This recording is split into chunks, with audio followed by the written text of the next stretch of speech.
Everyone, हम class 7 maths chapter 10 कर रहे थे जिसका नेम था अलजेब्रिक एक्सप्रेशंस और स्ट्रिक्टली हम न्यू बुक के अकॉर्डिंग कर रहे हैं। इसकी एक्सरसाइज 10.1 कंप्लीट करना हमने स्टार्ट किया था, जिसकी प्रीवियस वीडियो में क्वेश्चन 3 तक हम कंप्लीट कर चुके हैं। आज हम देखेंगे क्वेश्चन नंबर 4। देखिए क्वेश्चन नंबर 4 में दो पार्ट्स हैं, एक ए पार्ट और एक बी पार्ट। सबसे पहले हम ए पार्ट कंप्लीट करेंगे। पार्ट ए में लिखा हुआ है identify the term which contain x and give the coefficient of x. तो बेसिकली ये कह रहे हैं कि ये जो अलजेब्रिक एक्सप्रेशंस गिवन है इनमें वो टर्म आइडेंटिफाई करो जिनके साथ x है, और जिन भी टर्म्स के साथ x है उसके हमें कोफिशिएंट भी लिखने हैं। Means give the coefficient of x। तो ये क्या होता है सबसे पहले हम समझते हैं। देखिए जैसे ये हमारा फर्स्ट पार्ट है, ए के लिए फर्स्ट पार्ट, तो इसमें हमारे लिए सबसे पहले ये फाइंड करना है कि कौन सा टर्म कौन कौन से है। तो एक तो वाई स्क्वायर एक्स है और एक वाई है। अब इन दोनों में से कौन सा वो टर्म है जिसके साथ x है, तो हमें साफ दिख रहा है कि वाई स्क्वायर एक्स के साथ x दिख रहा है हमारे लिए। क्लियर? तो यहाँ पे हम क्या लिखेंगे, term containing x। Term containing x वो कौन सा है, वाई स्क्वायर एक्स।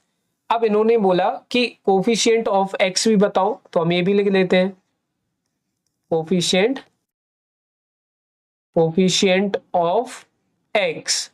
तो यहाँ पे देखिए कोफिशिएंट ऑफ x का मतलब ये हो गया कि x को बस छोड़ करके उस पर्टिकुलर टर्म के लिए जो भी उसके साथ है वो सारा लिख दो। तो यहाँ पे x को अगर मैं लीव कर देता हूं इस पर्टिकुलर टर्म के लिए, तो हमें क्या दिख रहा है उसके साथ वाई स्क्वायर। तो x का कोफिशिएंट क्या हो जाएगा, वाई स्क्वायर हो जाएगा। क्लियर? तो यहाँ पे मैं लिख दूंगा Y square. Are you getting this? तो सबसे पहले आपको ये फाइंड करना है कि कौन से टर्म के साथ x है, और जिस भी टर्म के साथ x है उसका हमें कोफिशिएंट भी लिखना है। Means coefficient of x। Coefficient of x का मतलब क्या हो गया कि x को छोड़ करके उस पर्टिकुलर टर्म के साथ जो भी है वो सारा उसका कोफिशिएंट कहलाएगा। ऐसे हम 2-4 पार्ट और करेंगे तो आपको और अच्छे तरीके से समझ में आ जाएगा। देखिए जैसे कि अगर मैं सेकंड वाले पार्ट की बात करूं, तो इसमें देखिए कि कौन सा वो टर्म है जिसमें x है। तो यहाँ पे दो टर्म्स देखने को मिल रहे हैं। ये फर्स्ट टर्म, इसके साथ तो x नहीं है, लेकिन ये जो सेकंड वाला टर्म है इसके साथ x है। क्लियर?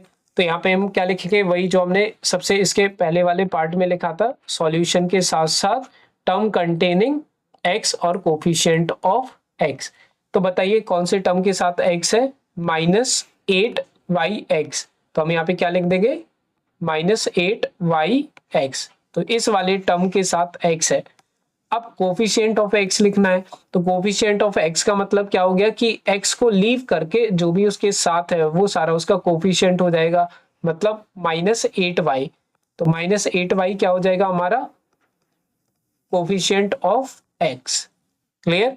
तो बस इस तरीके से आपको हर क्वेश्चन को डील करना है, term containing x and coefficient of x।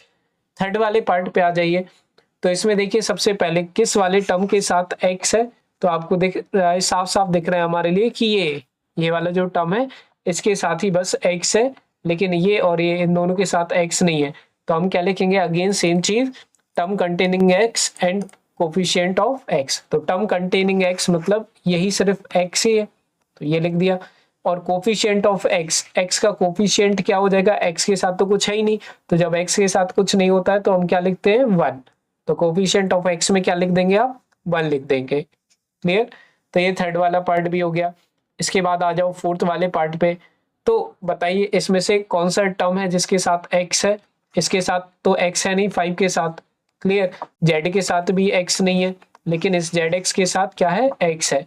तो हम क्या लिख देंगे, वही जो हमने इसके पहले वाले पार्ट्स में लिखते हुए आ रहे हैं, टर्म कंटेनिंग x में क्या हो जाएगा हमारा zx।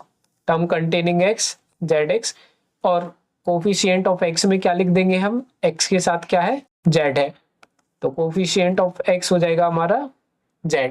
क्लियर? फोर्थ पार्ट भी हो गया। इसके बाद आ जाओ फिफ्थ वाले पार्ट पे। तो अब फिफ्थ वाला पार्ट अगर आप देख रहे हो तो यहाँ पे दो टर्म्स हैं जिसके साथ x है। क्लियर? x वाले, इस वाले फिफ्थ वाले पार्ट में देखिए दो टर्म्स हैं जिसके साथ x है। एक तो अगर आप देखिए ध्यान से तो ये x ही है, और एक है हमारे पास xy।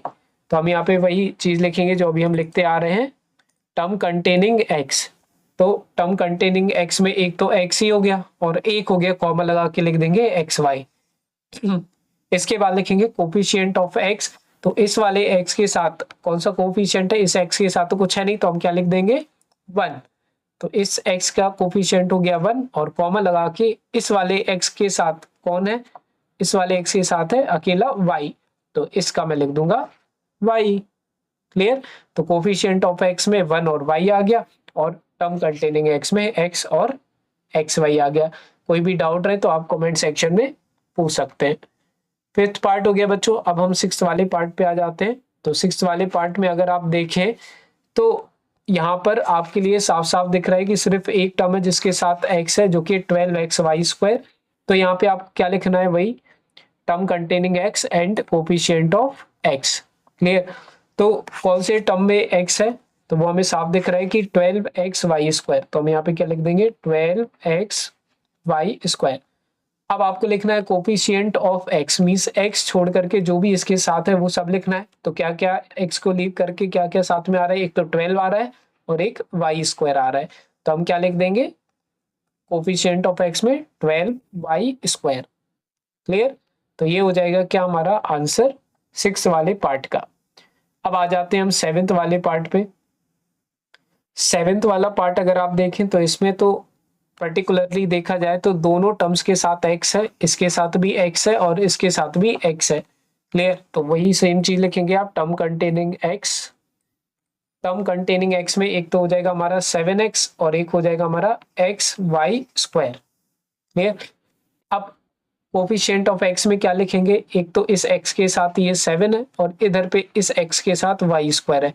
तो एक लिख देंगे 7, टर्म कोफिशिएंट ऑफ x में एक 7 हो जाएगा और एक हो जाएगा हमारा y²। क्लियर। तो ये हो गया हमारा 7th पार्ट भी कंप्लीट। अब हम आ जाते हैं 7th पार्ट, हमारा लास्ट पार्ट था जो कि इस पर्टिकुलर क्वेश्चन 4 का ए पार्ट का। ठीक है। अब हम आ जाते हैं बी वाले पार्ट पर। तो देखिए बी वाले पार्ट में क्या लिखा हुआ है, पहले हम क्वेश्चन रीड कर लेते हैं। Identify terms which contain y² and give the coefficient of y²। Same ही चीज है, इन्होंने बोला देखो यहाँ पे हम क्या कर रहे थे, x का coefficient means term containing x निकाल रहे थे और कोफिशिएंट ऑफ x निकाल रहे थे। इन द सेम मैनर यहाँ पे ये कह रहे हैं कि टर्म कंटेनिंग y² मींस वो जो टर्म y² कंटेन करके रखा हुआ है वो लिखो और y² के साथ जो भी कोफिशिएंट है उसका वो लिखो। कैसे लिखेंगे देखिए ध्यान से, यहाँ पे सिर्फ हमें y² देखना है। जैसे हम ए पार्ट में x देख रहे थे, इसमें हमें y² देखना है बी वाले पार्ट में। क्लियर। तो सबसे पहले हम क्या लिखेंगे, term containing y² and coefficient of y²। Clear.